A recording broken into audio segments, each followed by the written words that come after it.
Ito na, Senador Bato, hindi yun nakalusot, tatakas, biglang hinarang. Ay alam mo may nagbabantay sa iyo, paano ka makakatakas? Alright, welcome back to my YouTube channel. I'm Andy's Vlog. Mga kaibigan, heto ho. Talagang matindi ho ang galawan nitong si Senador Bato. Mantakin nyo, tatakas, bigla namang hinarang. Paano ka pa niyan makakatakas? Hindi yon nakalusot. Isa like sa video na ito kung nagustuhan nyo po. Please subscribe my YouTube channel. But mas matindi ho ang ating mga kinaukulan na nagbantay dito ho kay Senador Bato na nagtago ho sa loob ng imburnal. Bakit po natin nasabing mas matindi? Kita niyo, hindi yung nakalusot si Bato. Dito sa pagtakas ni Bato ay bigla pong hinarang. Paano ka pa makakalusot? Mga kaibigan, usapin na Bato na naman tayo na nagtago ho diyan sa Pampanga sa loob ng imburnal. Subalit nasundan ho ng ating mga magigiting na kapulisan, matatalino at ika nga po'y masisipag na nagbantay kay Bato sa loob po ng ilang linggo. Eto mga kaibigan, shoutout po sa lahat. Ibabahagi ko po sa inyo ang matinding aksyon tungkol dito sa galawan ni Bato. Ilang linggo rin ho itong nagtago. Approximately mag-aapat na linggo na ho ito ngayon. But bueno, mayroon po siyang bagong latest update. At ito nga, ang pagtakas ni Bato ay hinarang po ng mga kinaukulan. Shoutout po sa lahat. Saludo ako sa mga pulis na nagbantay dito ho kay Bato para lang ho hindi makatakas. At kahit saan pumunta si Bato, doon ako bumibilib. Kahit saan ho pumunta, magtago si Bato. Kahit sa loob pa ng imburnal ay nasundan po ng ating mga magagaling na kapulisan. Ito mga kaibigan, shoutout po sa lahat. Verify sa biglang nagpost sa litrato ngayong gabi si Senator Bato de la Rosa na ilang linggo nang walang paramdam sa Senado. Ang DILG, minomonitor daw ang galaw ni Bato. Nasa frontline ng balitang yan, Mon Gualvez. Napakaliwanag mga mahal kong taga-subaybay. Ayon po dito sa intro pa lang, buhat sa News 5 na balita, ilang oras lang po ang nakakaraan ang mga kapulisan sa pangunguna po ng utos ng ating DILG Secretary Buying Rebolya ay nasundan po at naharang ito nga si Bato dahil ito po ay tatakas. Mga kaibigan, ano po ang kasunod na nangyari? Huwag niyo pong kaligtaan panoorin ito kapanapanabik.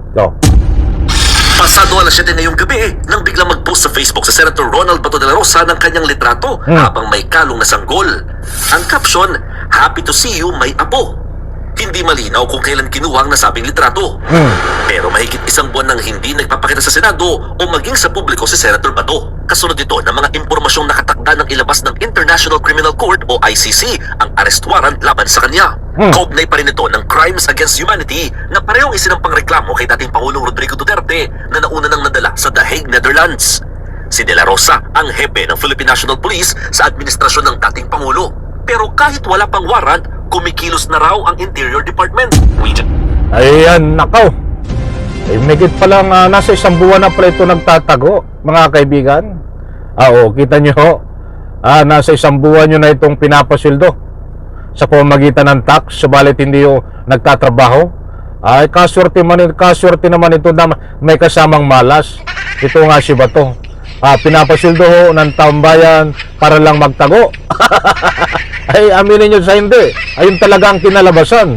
Pinapasweldo si Bato ng taong bayan, ikaw at ako, sa pamamagitan ng tax para lang magtago.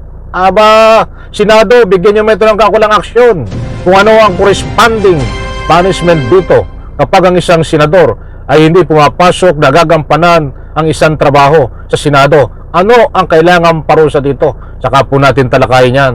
Pasensya na kayo, napadaanan ko ng kaunti. Ito pa, want to be steps ahead, and we just want to make sure that we know where Senator De La Rosa is kasi he has not been seen in the Senate for some weeks now.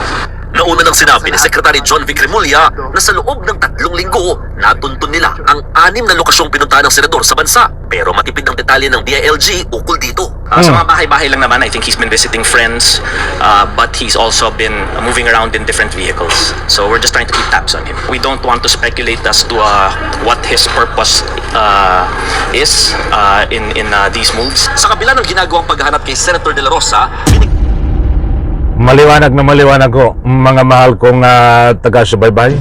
Alam ko na unawaan nyo ang ibinahagi ko po sa inyo. Disclaimer lang po at paliwanag, mga mahal kong taga-subaybay.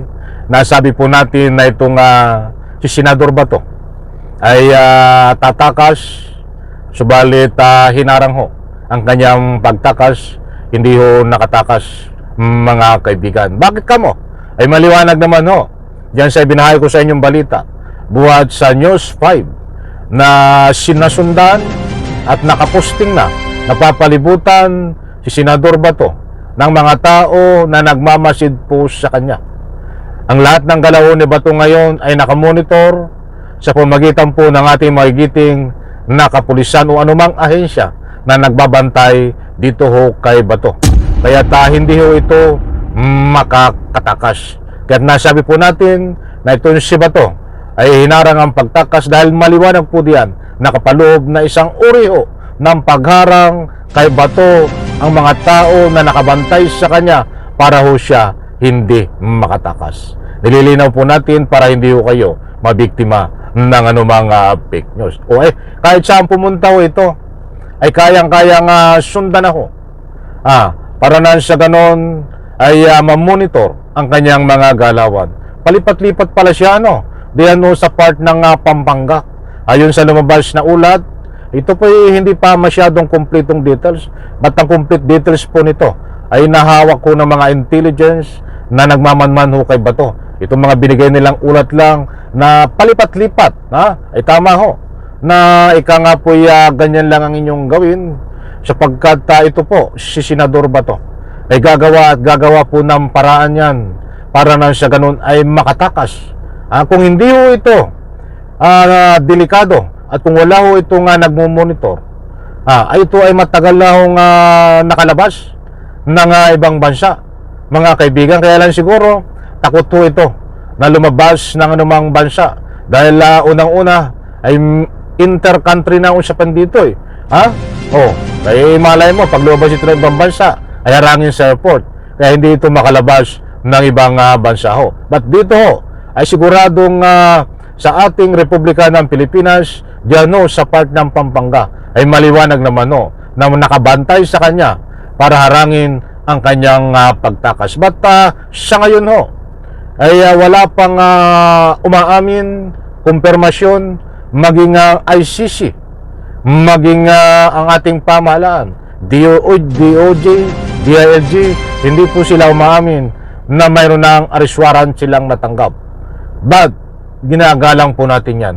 Katulad din ng paghuli kay Digong, walang umamin na mayroon ng hawak ng arrest warrant ang sinuman sa ating pamahalaan. Umamin lang po sila ay nung nahuli na itong si Digong Duterte. Same procedure, same parehas mga kaibigan. Kung titingnan po natin ay nga po dito'y mga galawan ngayon dito sa nasabing arrest warrant.